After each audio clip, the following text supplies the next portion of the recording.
As a GM, you likely want your games to be very successful. You want people to be excited to play them. And this has probably led you down the road of investigating player agency and whether or not it is a good idea to railroad. In this video, I'm going to cover everything. Is player agency more important than plot progression? Is it important enough that you should give up your plot altogether if it means not railroading your players? We are going to dive deep into this topic, and I'm going to talk all the way through it, and I'm going to give you my 2 cents on it. Let's dive into it.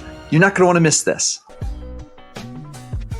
What is the goal of playing D&D or any tabletop TTRPG? Generally, the goal is this: to create a shared story narrative, a piece of intellectual art, a storyline about the characters. And characters is the key word. When you focus on the character stories, you're doing TTRPGs correctly. Not only is this going to result in maximum enjoyment for your players, it's also going to result in the best piece of the most memorable intellectual art you will ever probably create. And player agency is essential to this premise. Without player agency, there is no such thing as an immersive, self-creating character arc for any of your player characters.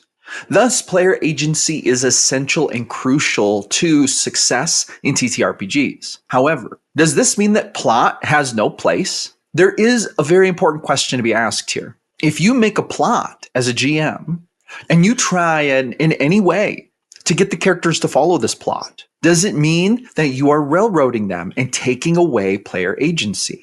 Shouldn't players be allowed to pursue whatever they want, whether or not it was a plot you prepared? Wouldn't that create the most interesting piece of intellectual art? Well, the answer is that what I just described are black and white concepts.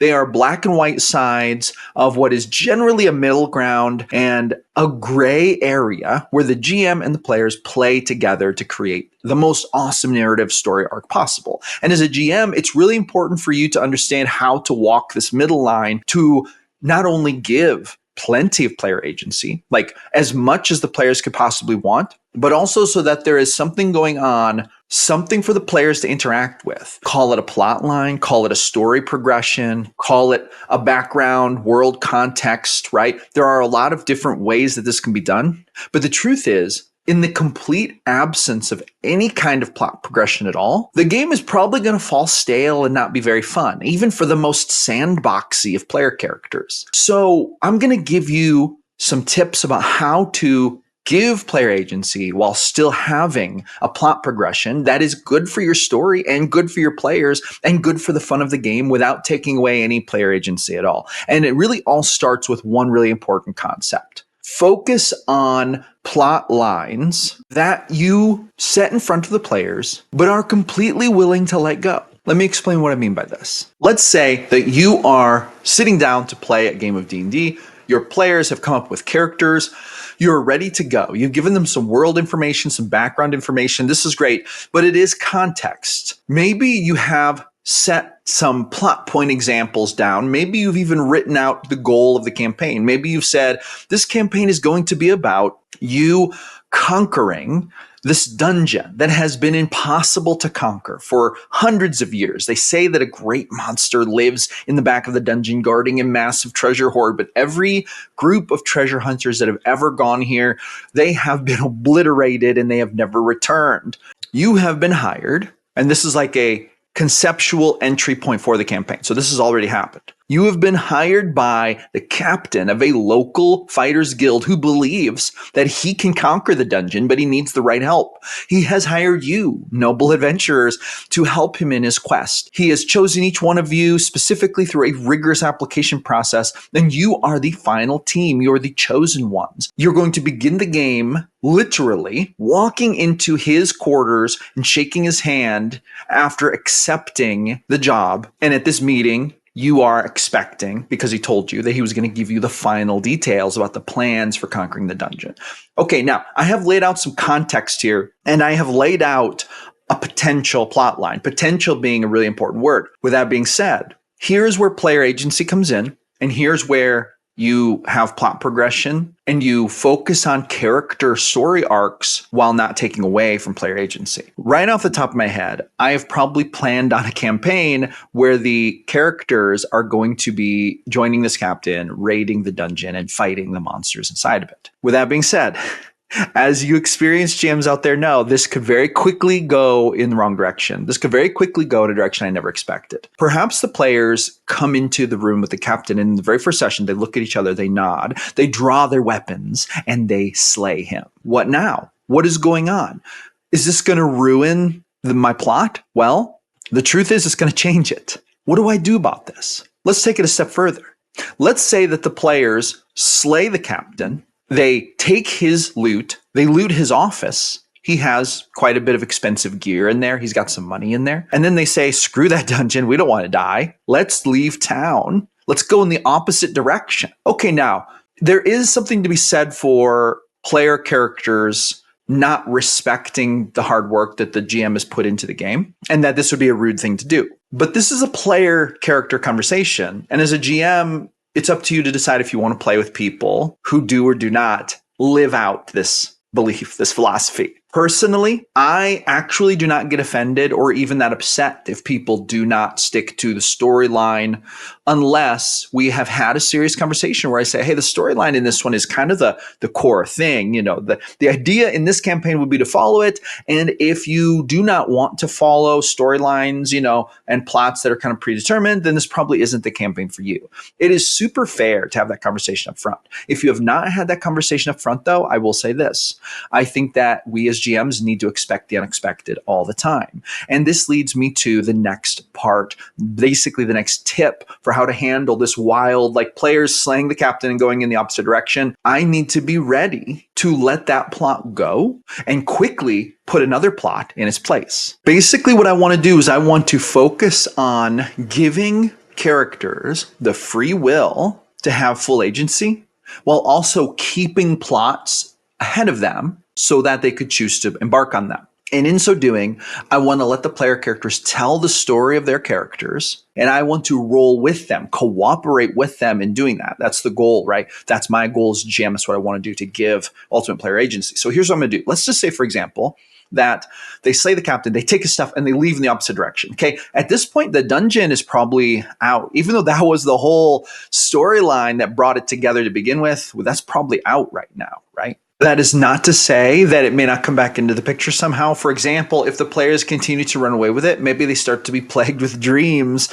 that are basically telling them this dungeon is their destiny. And maybe the big bad in the dungeon is sending them dreams or visions. Or maybe at night they see visions of an evil person sleepwalking. And maybe they get haunted by these things. And if they never choose to pursue the dungeon, maybe they end up just these haunted individuals. And then as it turns out, the reason that they were going to go to that dungeon to begin with was because it was all a great twist of fate, and their destinies were intertwined with it because of a spell that was cast on their ancestors or something like that. Like you can find ways to try to make it appealing to steer them back, and it's okay to put consequences out there for it, but that's you don't want to railroad, right? What I'm talking about is giving incentive versus making them. Giving incentive versus making them. For example, if I put visions later on and they start to take damage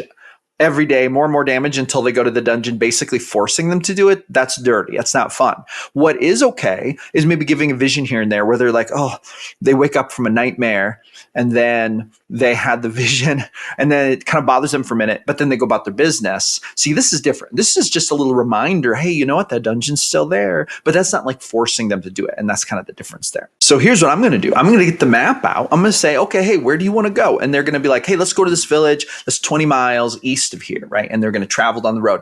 I'm going to roll, see if they have any random encounters on the road. Maybe they meet a cobbler and he talks a little bit with them about how the inn and tavern up the way was fully booked last night because there's some kind of festival going on. So he had to sleep in the stable with his horse, and he's a little tired. He looks disheveled, but he's in a hurry and he wants to get up, go about his business. So the players ride on and they get to the village. They find out that there is a festival going on. This is called the Apple Festival. And what it is there's a huge apple tree in the center of this village. And once a year, they have a festival where they pick the apples and they bake apple pies and they serve them in a sort of ceremonial fashion. And they have some music and there's some dancing and they have lights up and this like a party, right? It's like a wholesome country party. It's like a 3-night festival.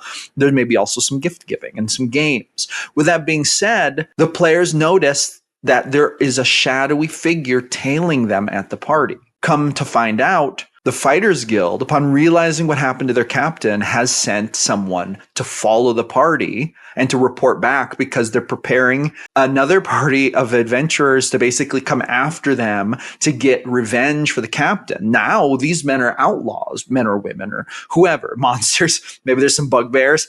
These adventurers are now outlaws. As such, the person following them not only reports their crimes to the local sheriff, but they're also gathering evidence and basically sending it back via courier to coordinate with the Fighters Guild to bring them to justice. Because as it turns out, the Fighters Guild is a close-knit group and they're like family. And when one of them dies, it is war. They're going to war to bring their murderers to justice.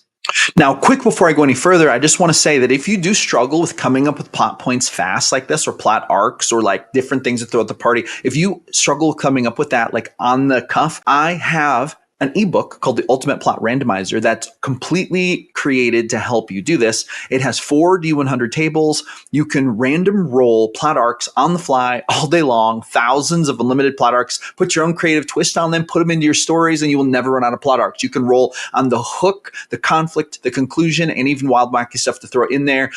Small arcs, big arcs, make them as big as you want, small as you want. This is a free ebook that I offer. There's a link down in the description. If you sign up for my email list, you will get this free in your first email. So download it, print it out, put it with your stuff, and then you will always have it if you need to roll those plot arcs on the fly. With that being said, you might ask, GM Philosopher, it sounds like you're forcing this outlaw storyline onto these players now. You're taking away their player agency. No, that's not true, because this is following the players, right? I'm not forcing them to do anything. They chose to kill a guard captain, but it just so happens that the context of that was real. And that is immersion. That's real immersion. So when they killed him, other people knew they had this meeting with them. Unless they went to great pains to search the archives of the Fighters Guild, they knew who he had hired for this assignment. It's not a big matter to follow these people, track them down, and then plan to bring them to justice. Obviously, one lone rider could quickly follow them, relay information, but this lone Fighters Guild spy can't take them out or challenge them on their own because it's going to be like one versus the whole party.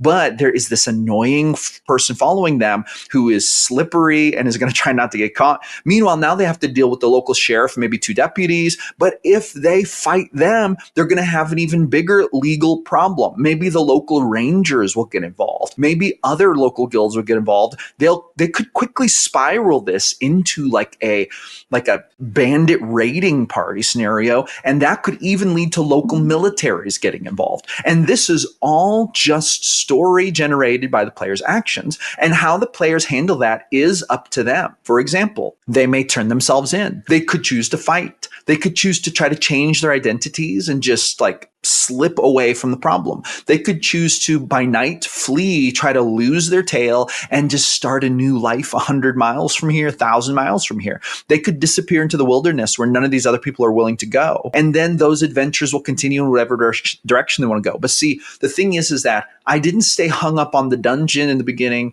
I chose to cooperate with the players to make their actions matter, to let their actions drive the storyline, and then to let them decide how they want to deal with it. I'm not going to force them to do anything, because what I want is for them to create their own character stories in the way that they want to, the way that works best for them. And I don't want them to have that pressure of like needing to like go back to the dungeon that I created in the beginning. So I'm going to give them player agency for that. However, I'm going to keep putting those plot points ahead of them. I'm going to keep whatever common sense consequences there are, I'm going to make them follow them. If they choose actions that go in a positive way, instead of like being murder hobos, they decide to like be good helpers, then a positive reputation will follow them. There'll be people coming to them wanting to be their squires. There'll be people wanting them to go on religious quests for them because they'll be like, we can trust you, but no one else. You're like Robin Hood, right? So it's like, there are going to be consequences in both directions. Consequences follow, but they follow player choices and player actions. When you allow the players the choice to choose their actions, this is called giving them agency. And this is how you run it. Try not to think about plots as these concrete things. And if the players don't follow them, you have to find a way to shift them and get them in front of them some other way. That's sort of a little bit weird. You want to give players the choice to opt out of your storylines unless you have a predetermined agreement with your players that they will pursue the plot arc and that you expect that. And that if they don't want to do that, then it's not the game for them. That's kind of the way to do it. So giving player agency is more important than plot progression, but you do not have to forsake plot progression to give player agency. All you have to do is you have to keep it new and you keep recycling plot ideas. So if one plot idea falls through, boom, come up with another, maybe 2, 3 more get put in front of them. They get to choose the adventure. And we do it in an intuitive way that will roll well with the fictional story that they're creating for their characters. And so there you go. That's all I have to say on that one. I would also encourage you, if you like to talk about these types of things, to jump in my Discord. I have a free Discord. Link is in the description. You can jump in there, come hang out with us. We're all the time in the Discord talking about homebrewing stuff, running games. There are GMs looking for players in there, and there are players looking for GMs and games in there. We're starting all kinds of fun events in there. That's still relatively new, but hey, it's a great place to hang out. And if you love TTRPGs and you like Discord, you should at least stop by and say hi. We'd love to see you, and we'd love to hang out with you. And that's going to be a wrap for this one. Thank you so much for coming and checking out another one of my videos. I'm here almost every day creating videos about the best game in the world, D&D. So I will see you awesome people on the next one.